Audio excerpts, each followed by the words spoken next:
If you think you have to move quickly to juggle the different parts of your life, get ready to meet a woman who really has to step lively. Eugenia Zuckerman offers us this Sunday profile of a choreographer who's dancing as fast as she can. Night. For months now, director Susan Stroman has been racing from rehearsals of a new production of The Music Man 5, 6, 7, 8, 1, 2. First thing I do is change my hat. to rehearsals for Contact, this season's breakaway hit. It's a whole new me and a whole nother show. Let's try that one more time.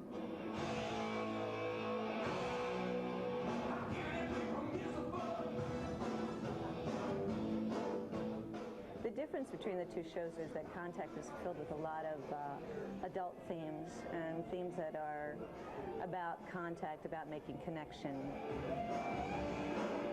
Whereas Music Man is very family-oriented and is filled with children. So I go from a very family-oriented show to a very contemporary show that's geared for a more mature audience.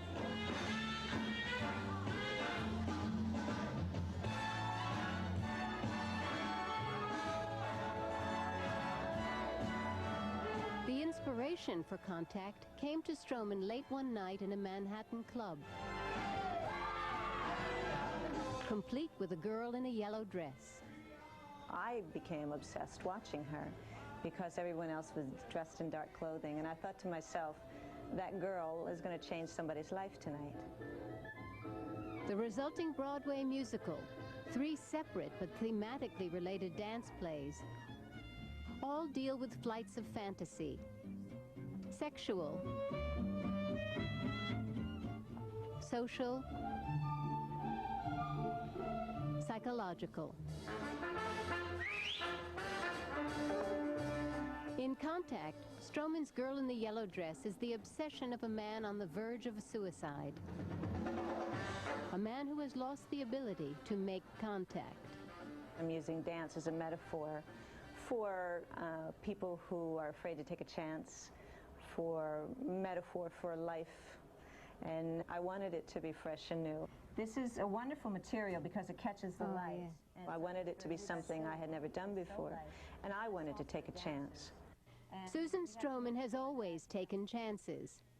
Growing up in Wilmington, Delaware, Stroman was in a dance studio from the age of 5. She knew she wanted to choreograph, but first paid her dues as a dancer. It wasn't until she started teaching others to follow in her steps that her career skyrocketed. Dances for Liza Minnelli at Radio City, and for the legendary Hal Prince on Showboat, for which she won her first Tony.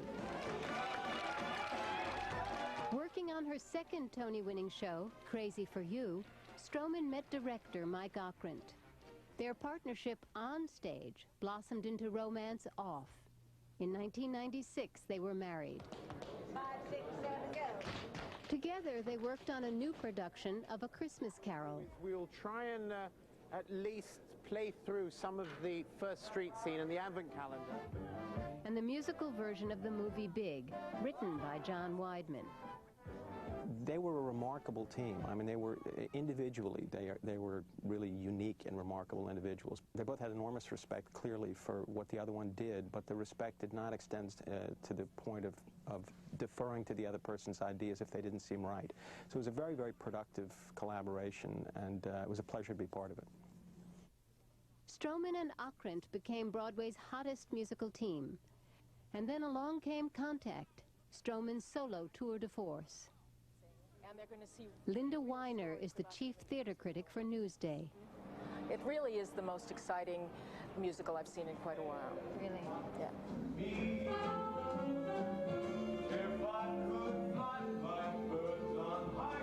I think Susan Stroman is the most exciting dance-driven director since the heyday of Bob Fosse and Michael Bennett and Jerome Robbins. It remains to be seen what her staying power is, you know, in theater, whether she has legs. But I do think that from the moment I started watching her dancing, I thought, this one is different. This one is really special. While her professional life was soaring, her personal life was coming undone. Mike Ockrent was battling acute leukemia, a battle he ultimately lost. He died 2 months after the opening of Contact. Mike Ockrent was 53. His death has left Susan Stroman in profound and private grief. The loss of him recently, of course, has to be so difficult, and yet you go on. I'm sorry. He loved the show, and I think he loved what it was doing for her. Mike was an influence on everything that she did after they met, that he, as he did with the other people that he worked with, that he opened her up to what she was capable of accomplishing. And I think that's reflected in the work that she's done since they met. Here we go. 5, 6, 7, and hop, heel, step, step, hop, heel, step, step. Stroman has learned to live in the present. Again, hop, heel. When I'm in a studio and I'm with that actor, I am only there. And I think that's where all my work lies. I don't look for a goal or an ending or an award. I just work on the moment. Well, you got trouble, my friend. Right here, I say trouble right here in River City. Why, sure, I'm a billiard player. Certainly mighty proud to say I'm always mighty The proud story of fast-talking, traveling salesman Harold Hill coming to a small Iowa town and changing it forever. The Music Man was one of Broadway's most successful shows in the 50s and one of America's best-loved movies in the 60s. 76 trombones caught the morning sun with 110 cornets close at hand. The challenge for Stroman is not just to revive it, but to reinvent it. It's important when you work with the actors in these revivals to let them feel as if they are creating a new part. I love you madly, madly, Madam Librarian. Marion, it's a Not that you would ever be sacrilegious or misinterpret the original writer's ideas. It's just taking into consideration an audience eye for the year 2000.